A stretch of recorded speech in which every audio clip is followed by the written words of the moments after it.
अस्सलाम वालेकुम। वालेकुम सलाम। क्या नाम है आपका? आयशा तहरीन। आपका? सना फातिमा। सना और आयशा दोनों दोस्तें हैं? जी हम फ्रेंड्स मुझे हैं। लग रहा है ऐसी पक्की दोस्ती है कि उन्होंने मास्क लगाया हुआ है, आपने बुर्का पहना हुआ है, दोनों ने चश्मे भी एक जैसे लगाए हैं। हम बेस्टीज हैं। बेस्टेज हैं। तो फिर जब कल को शादियाँ होनी है तब क्या करेंगे?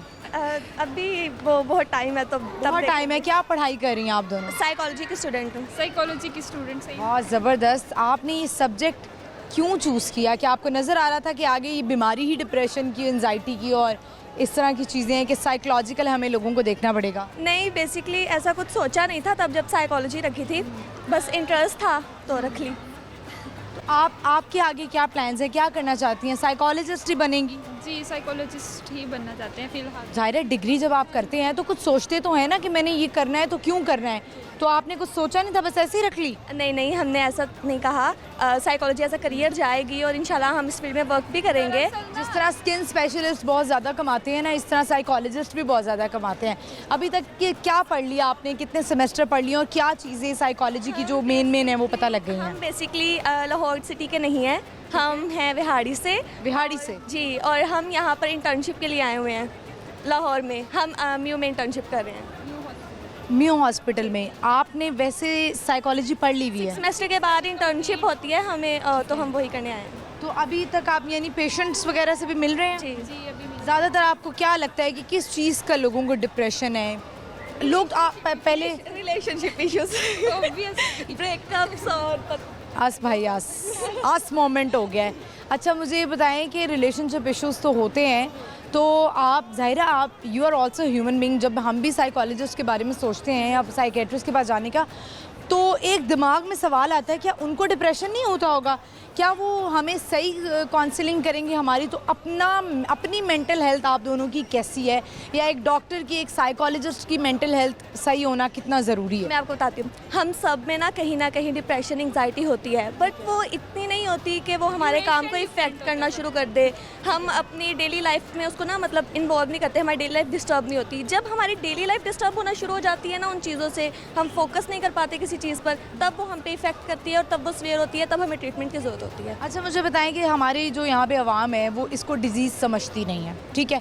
तो आपने पढ़ा है, साइकोलॉजिस्ट 6 सेमेस्टर्स पढ़ लिए हैं आपने, अब इंटर्नशिप भी करी है, तो लोगों को क्या बताएंगी कि इसको आप सीरियस लें या ना लें? क्योंकि ज़्यादातर लोग कहते हैं कि ये विल पावर होती है, आप कोशिश करें, विल पावर होती है, अपनी कंट्रोल में होती है ये सब चीज़ें।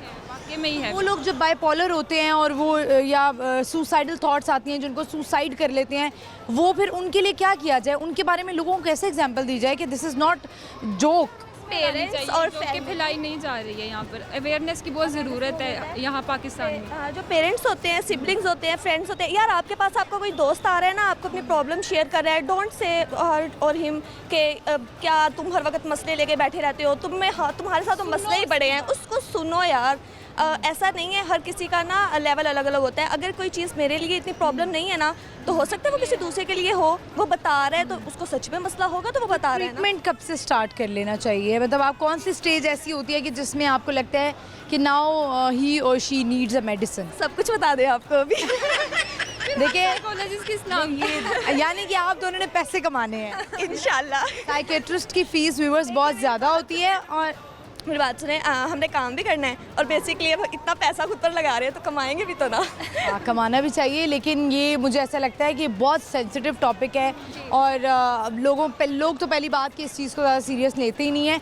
और जहाँ बात आती है कि मेडिसिन लेनी है, एक जो भी जिसको प्रॉब्लम हो रही है, जिसकी मेंटल हेल्थ इश्यूज़ हैं, वो तो लोग कहते हैं क्या मतलब ये पागल हो गया? नहीं दवाई क्यों खानी है, इस चीज़ के लिए दवाई की ज़रूरत ही नहीं है। पागल नहीं होते, मेडिसिन नहीं देते हम। अच्छा एक ना ये बहुत कॉन्सेप्ट है साइकेट्रिक और साइकोलॉजिस्ट में। हम लोग काउंसलिंग करते हैं, मेडिसिन नहीं देते, वो काम साइकेट्रिक। थेरेपी? जी, हम थेरेपीज करते हैं। ठीक है, मेडिसिन नहीं देते।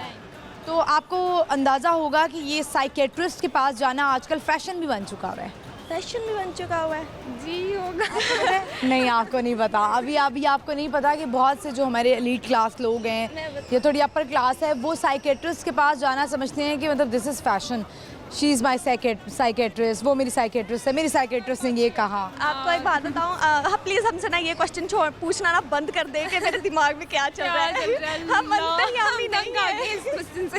आपके दिमाग में क्या चल रहा है? हमारे पास कुछ भी कोई भी आता है ना, और मतलब जैसे रिलेटिव्स में हो गए, साइकोलॉजी पढ़ रही हो, हम कहेंगे ना जी बताओ मेरे दिमाग में क्या चल रहा है। हाँ, ये एक नेचर है, ह्यूमन नेचर है। लोग कहते हैं चलें अच्छी बात है, अल्लाह आपको कामयाब करे। मेरा ख्याल है कि जिस तरह महंगाई भी बढ़ रही है और फाइनेंशियल इश्यूज इतने ज़्यादा हो गए हैं, लोगों को काउंसलिंग की ज़रूरत है और आप लोगों की ज़रूरत ज़्यादा है। मेरा ख्याल है कि अल्लाह ना करे कोई हार्ट पेशेंट बन जाए या कोई और दिमागी अमराज में मुब्तला हो जाए। उससे बेहतर है कि साइकेट्रिस्ट के पास जाएँ। शायद जो लोग अपने आप को ओपन नहीं करते हैं, तो वो जो लोग होते हैं, क्या कहेंगे कि अनजान लोग कह लें, डॉक्टर तो अनजान ही होता है ना एक तरह का, उससे आप शेयर कर सकते हैं। चलिए, ये तो बहुत सारी बातें हो गई, अब आते हैं हम सवाल की तरफ। मज़ा आ रहा था तो मैंने कहा चलें, मुझे तो ये टॉपिक बड़ा पसंद है।